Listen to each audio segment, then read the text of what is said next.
Guys, ito na mga kuan din. Ang tukuan. Dahil talaga ito na yung season ko. Hindi ako lasing nga. Hindi ko nakasagit ko. Ayun, nagtagalog ko. Salamat juga sa inyo tungkol sa inyo. Nakakaabot din ng season 4. Grabe dito. Salamat sa inyo. Karon, pato na ko sa akong set diri sa ABS. Kaya para ayusin na ako, i-ready na ako para sa akong season 4 first guest. So, karon tanaw na to. Ay!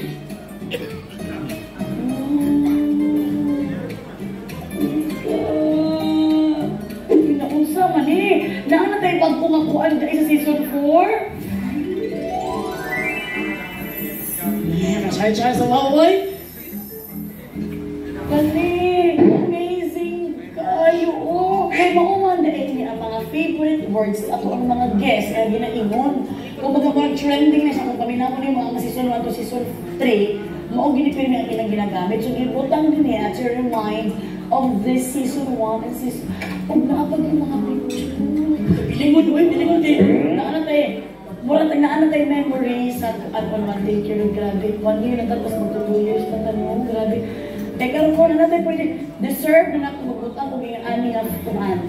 Parang, mura siya ka ng photo wall. Wall of memories. Kasi na ba din ako mag-guess, no? I cannot imagine this happening. Ang ginoo ko ginaguban din sa ato, o ang ginoo ko ginagbutan sa ato ang show dili sa ABS nga mapansin ang mga Bisaya at mga Kabilayan. Mauni ang ato ang mga celebrities nga pinalangga ang mga celebrities nga kanunay ginaghatag sa tubig inspirasyon. May kalaminin mo sa Lord. It's so sweet. Pwede ba na kunin gano'n sa balay? Uy! Napagpuna po na ka mo ang divider. Di ba divider mo na tawag sa Bisaya? Ang divider pa. Wow, what a set! O sa tanan nga mga brands din ang nagtatanaw yung tawon, ayaw gitin tawon magtanaw lang. Pansinan ninyo, istoryahan ninyo yung tawon kay available ka ayong among mga kuandriya o pwede mo ibutang inyong mga brands din na ako para maka-appeal po na maligyak na. Siyempre, dakong pasalamat yun. Wala yung puwas nga pagpasalamat sa mga kuanisens. Sa ako ang mga pinalang ng kuanisens sa Luzon, Visayas ug Mindanao. Nga kanunay gyud yung tawo nagtanaw. Thank you kaayo kay dito ako gina-expect mo baktas ko ko anti nang tawag na sa ako ko na napiuban sa mga Tagalog nagtanaw gyapon kayo. Thank you kaayo daghang salamat bro. Labi na po sa mga OFW nga grabe jud kayo ba.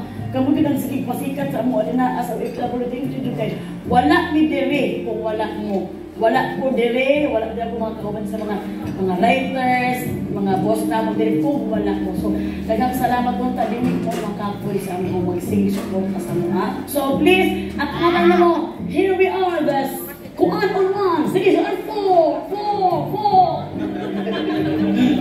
Uy, grabe naman. Thank you so much. Thank you so much po, Anisel. Siyempre, thank you po sa ako ang team sa Kuan on One. Grabe ang pagpalangga, ginuhugot. Bisag na anay giagian ng mga kasakit, na anay mga maintenance. Pero grabe talaga, thank you so much, Sir Man, Derek, Mang Franz, Rex, sa ako mga writers, diri, uy, nagkanagan po ng Bisaya, diri. Sa mga Tagalog ako, mga cameraman, na mga audio man, thank you so much talaga. I love you, Kuan on One family! Woo! What birthday? Is walang iba kundi none other than my Miga Kim Chu. Lalo na ngayon na meron siyang The Alibi, di ba? So, gusto kong interview siya kasi ngayon din kami magbarkadahan, medyo hindi na rin kayo masyado nakita-kita. Kami nila active nakita-kita kami, pero si Miga, hindi namin siya nakikita kasi sobrang busy talaga niya for the showtime, for the Alibi, kasi pinatapos din ang Alibi. So, sabi namin, ang dami pa namang Alibi. So, siya ang gusto kong maka-interview ulit kasi marami pa kami dapat pag-usapan na hindi nyo pa alam na mga kabuangan ng mga Bisaya niya. So, pero happy ka sa love life ni Kim Chu? Happy ako sa love life ni Kim Chu Miga. Actually, kami na mga friends talaga niya, wala kaming kaalam-alam sa love life niya. Diba? Kasi niya mga kahit ako, wala talaga kaming kaalam-alam. May love life na ba siya? Wow! Hindi! Ang mukha ko, alam niyo ba ako pag magsinungaling? Talaga? So hindi ko talaga alam kasi kami na friendship is grabe ang respect namin sa isa't isa. Hindi naman kami nagtatanong na, yung jowa mo na ba si Paolo? Si Paolo. Wala hindi kami ganun kasi kumbaga, very pure ang gusto namin na mag-banding because gusto namin kabanding. Hindi kayo gusto namin malaman sa'yo kung ano ang chismis sa buhay mo.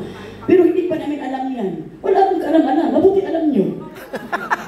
Pero happy, nakikita mong happy siya ngayon. Kung alam mo kung happy si Mika Kim Cho, sobrang happy ako sa kanya. Because deserve niyang maging happy sa lahat ng mga pagka-generous na binigay niyang blessing sa atin lahat.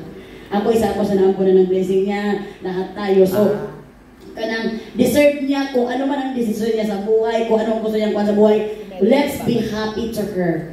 Huwag na tayong maraming alibis. Winner ka talaga, Melay. Mas alam niyo pa, ha?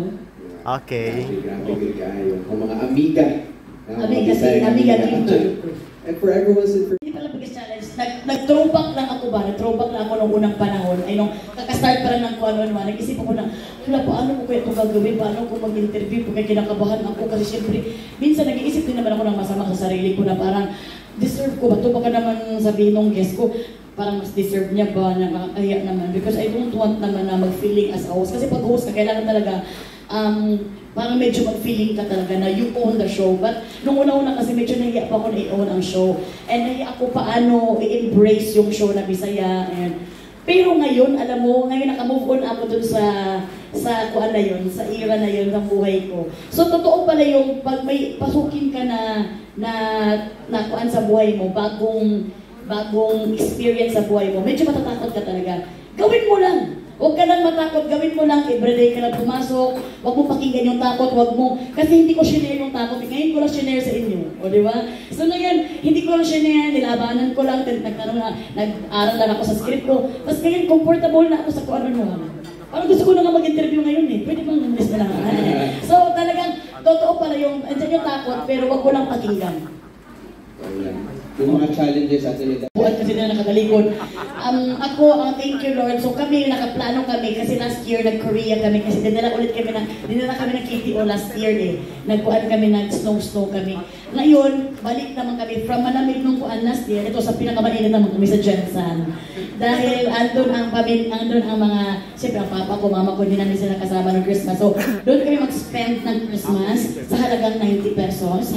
Bakit ka lang mag-spend, no? So doon kami mag-spend ng Christmas. Pero mag-early Christmas na rin kami sa Mindoro, saka kami uuwi ng Jensen. Sino gusto sumama? Magpalista lang mamaya. Actually nga, parang gusto mong ikat sa Very cute yung Kansami family mo talaga. Thank you so much. Mrs. Kanunay yung nagsuporta na always talaga nandyan para sa kung ano naman. Welcome kayo dito sa Media Kuan. Yes. Media Kuan Season 4. Talagang welcome. Thank you sa pagbigay nyo ng time sa amin. Kasi alam ko, ang time nyo is very precious. Maunang ka ng very overwhelmed na kami.